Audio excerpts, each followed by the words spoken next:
for today's video po ay ipagpapatuloy natin guys yung ginawa ko last week. So, gumawa po ako ng passy wire flowers. So, mini lang po na flowers ang ginawa ko. Ngayon naman po ay nagbubuo na ako gumawa ng ribbon. So, gold po yung kulay niyan. So, pasensya na po dahil maingay ang aso namin. So, ayan na po ay madali lang po gumawa ng ribbon. So, kailangan kong i-fast forward or pabilisin yung video ko dahil 13 minutes lang ito mga kasisi. Ayan, so sundan nyo lang po ang aking video kung gusto nyo pong gayahin yung paggawa ng ribbon ko. Ayan, so apat yung taingan niya. And then, ayan po. So, pinakamabilis pong paraan ang paggagawa ko ng ribbon. Ayan, so sa una po ay medyo mahirap pero pagka nasanay na kayo gumawa ng ribbon ay mabilis na po.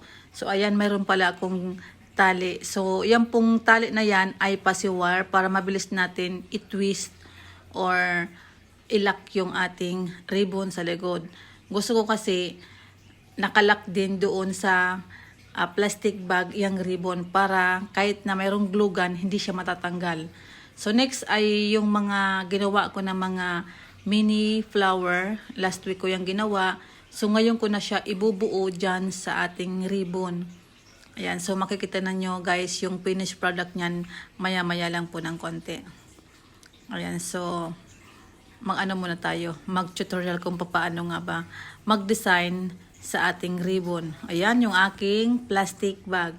So yan lang po, napakasimple lang po ang aming pag-giveaway sa 75 birthday ng mother ko. Ayan, so ako guys, nag-improvise lang ako diyan. Nagtusok ako ng 2 butas. So since gumagawa ako diyan lagi, hindi na ako nagsukat, tansyahan lang. Ayan. And then ipinasok ko lang yung passy wire sa magkabilang butas at doon sa ilalim ay nilak ko para minsan kasi naulanan kung halimbawa yung mabibigyan natin yan biglang umulan, so hindi basta-basta matatanggal yung ating ribbon dahil nakatali siya doon sa loob ng plastic bag. Ayan, so sinigurado ko rin yung pagkakaglue niyan para talagang hindi siya mahulog. Ayan, so talagang matibay yung pagkakagawa ko ng pagkakadikit ko ng ribbon. Ayan, so isa-isahin na natin na decorationan yung aking DIY paper bag giveaway. Ayan, ang laman pala niyan guys is glass na mug. Ayan, so naglagay pala ako guys diyan ng sa gitna nung flowers ng kulay puti na parang pearl. So, mumurahin lang siya guys, di naman mamahalin. Ayan, next, gumawa ako guys pala ng mini leaf. Mga leaves, mga dahon. So, sobrang mabilisan lang po yung paggagawa ko ng mini leaves. Ayan. Diba? Sa isang saglit lang, mayroon na tayong mga dahon. Ayan, mini dahon. Ayan. So, yung pong dahon ay i-decoration din natin doon sa bulaklak. Ayan, so mamaya makikita nyo kung paano ko idinikit. Ayan, tapos gumawa din ako guys ng yung mga 4 din na haba ng pasiwar. Mamaya ididikit ko din dyan sa may bulaklak. So lalagyan natin ng design para magkabuhay yung mini flower natin dyan. Ayan, so nag-start na akong mag-glue and then ididikit ko isa-isa at lalagay natin, papagandahin natin yung ribbon. Ayan. Kung saan yung mayroong parang gilid na walang design, doon natin itatapat or ididikit yung dahon. Ayan, para magkaroon ng buhay, may green yung paligid ng bulaklak. Diba? O yan. So, okay na yan. So, siguro, 4 na dahon na maliliit ang nilagay ko dyan. And then, dahil mayroon tayong dahon, o syempre, yung pagitan niyan, kailangan lagyan din natin para magkaroon ng buhay yung ating ginawang ribbon na may bulaklak. So, yan po na bulaklak ay ano ko lang, ginawa ko last week, DIY natin. Ayan, so sobrang nakatipid na ako dyan. Ayan. So, ayan na nga. Next ay gumawa ako ng parang stick. Ayan. Inano ko lang siya. So, tasahan muna natin yung ribbon. Ayan. Ganyan lang po, kasimple. Ayan, mayroon na tayong magandang pang giveaway na paper bag na may coffee mug. Ayan guys. So, ididikit na natin yung parang stick ng passive wire dyan sa ayan, sa magkatabi. Ayun, dahil mayroon na tayong design, di ba? Ayan. So, shout out muna guys sa ating mga followers, viewers, supporters, my subscribers, my team Crystal Gym, my team Rich. Ayan, so team Pupu, big love shout out guys. And don't forget to like, share, and follow my account, Junet Balloon Show, Facebook, and net channel, my FB page. Thank you guys. So, ayan, nakagawa na tayo. Next. Ayan na naman guys. So, dinikit ko pala guys talaga yung ribbon dyan. Next, mayroon tayo dyan na thank you for coming. So, hindi ko na ipapakita yung sukat.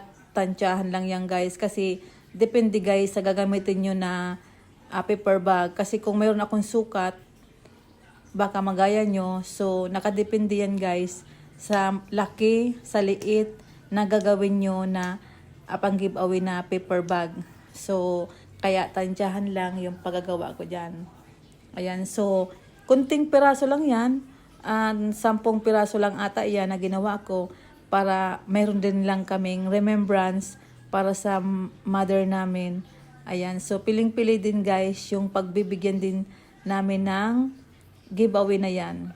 Ayan, doon lang sa mga senior citizen na makikibirthday sa mama ko at may kunting handaan din kahit na lang, simpleng celebration.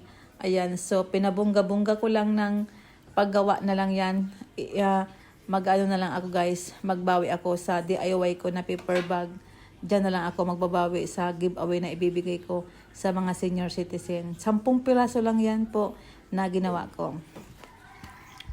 Ayan, so mayroon tayong thank you for coming. And then next ay ilalagay na natin yung ating coffee mug. So, mayroon pala ako dyan na parang mga mga papel na mga maliliit. So, nakaready na siya, na gupit-gupit na yon. Ilalagay na natin dyan dahil ready to made na yan guys, na mga papel na maliliit. Ayan na guys. Parang yung mga baso-basura guys, na mga papel na patapon na, ay ginawa na ganyan. Iyon. So, yan po yung magiging itsura sa loob. At design na rin na masasabi guys. At ilalagay na natin yung ating coffee mug. So, maliit lang po yung coffee mug. Ayan. At naglagay din kami ng yung edad ng mother ko. At yan po ang kanyang palayaw. Mayor at 75. So, happy birthday mother. Ayan, so tinanggal ko na yan sa karton. Ayan, so isa-isa ko ring lalagyan ng mayor at 75 dahil 75 ng aking mother there. Ayan, ang cute niya guys. Ayan o. So, in-order ko lang din yan sa guys, sa isang TikTok ata or Shopee. Yan. In-order yan ng sister ko, si Rias Hub, kasi siya ang mahilig magpa-customize ng mga ganyang bagay. So, ako lang naman ang taga-design. Kung anong gusto niyang ipapadesign, yun. Gagayahin ko lang naman din.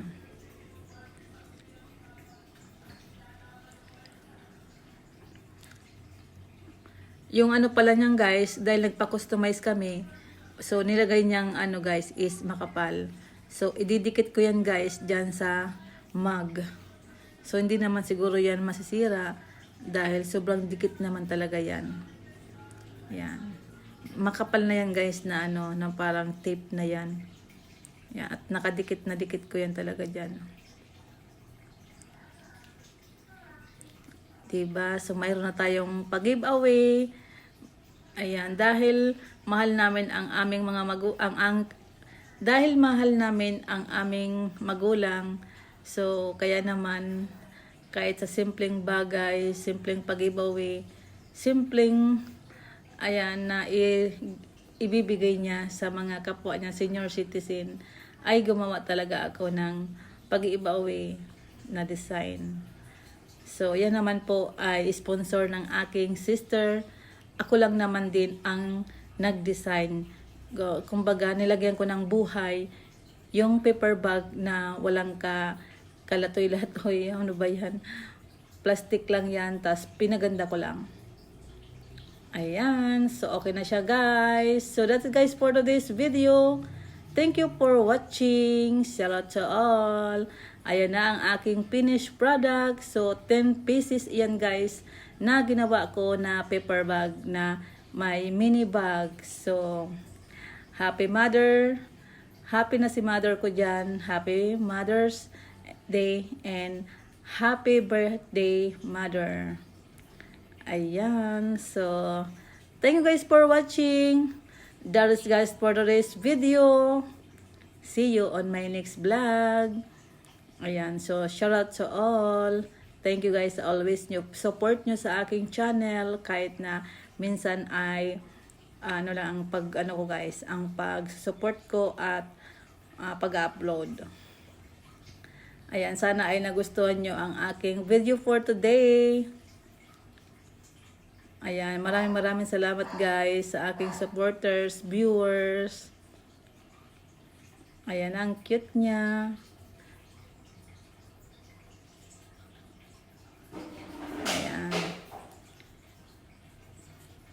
Ang cute. Oh, diba? Mayroon na tayong pag-giveaway sa aking mother. Ayan. So, thank you for watching. God bless.